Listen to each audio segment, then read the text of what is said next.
perlu sekali kita menanamkan kasih sayang di anak-anak kita, saudara kita, keluarga kita, di rumah kita. Nabi sangat penuh kasih dengan anak kecil.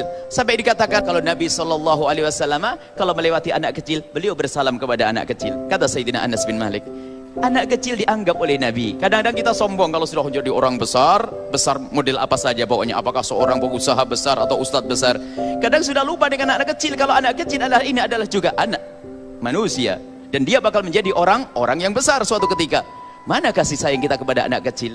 Apa sih salahnya kita menyapa sebentar, memegang pipinya sebentar, mengusap kepalanya, mengucapkan assalamualaikum, apa kabar sayang, soleh, soleha. Ini dimulai dari sini, dari anak-anak pun. Nabi SAW melakukan itu semuanya. Dan Nabi SAW lihat, pernah punya anak yang membantu beliau, namanya Sayyidina Anas bin Malik.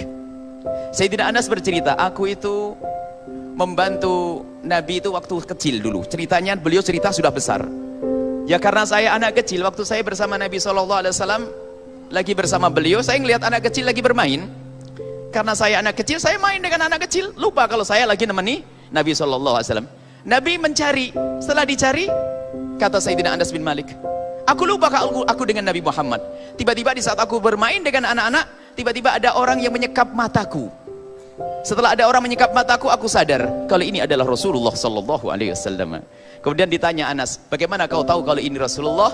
Aku mengetahui kalau itu Nabi Muhammad dengan dua ciri. Yang pertama adalah lembut tangannya dan harum wanginya.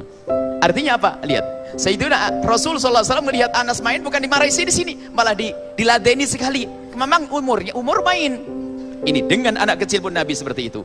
Ayo kita latih kita dengan anak-anak kita, membiasakan dengan lemah lembut, maka menjadi anak lembut suatu ketika. Apa sih salahnya menyapa, mencium, memeluk, memegang kepalanya dan sebagainya. Baik anak kita atau anaknya orang lain, ini adalah rahmatnya Nabi SAW. Dan ini pendidikan cinta untuk anak-anak. Dari sinilah nanti kita bisa membawa anak kita ke bawah kemuliaan. Kalau kita mengajak ke masjid, tidak hanya ayo ke masjid, oh tidak, akan tapi dengan sentuhan kasih sayang. Ada satu anak mungkin yang sifatnya keras dan sebagainya, tidak lepas daripada kurang kasih sayang. Biasanya semacam itu. Kapan kita memeluk anak kita? Kapan kita mencium anak kita? Nabi SAW mencium anak kecil, mencium Sayyidina Hasan, memeluk Sayyidina Hasan, bahkan mencium bibir Sayyidina Hasan, anak kecil. Ini contoh saja kasih sayang Nabi kepada anak kecil. Kita pun tidak pernah melakukan yang demikian. Kalau bukan anaknya tidak pernah dipeluk, anaknya orang biarin saja begitu. Mana kasih sayang kita? Ini pendidikan, ini adalah pendidikan juga.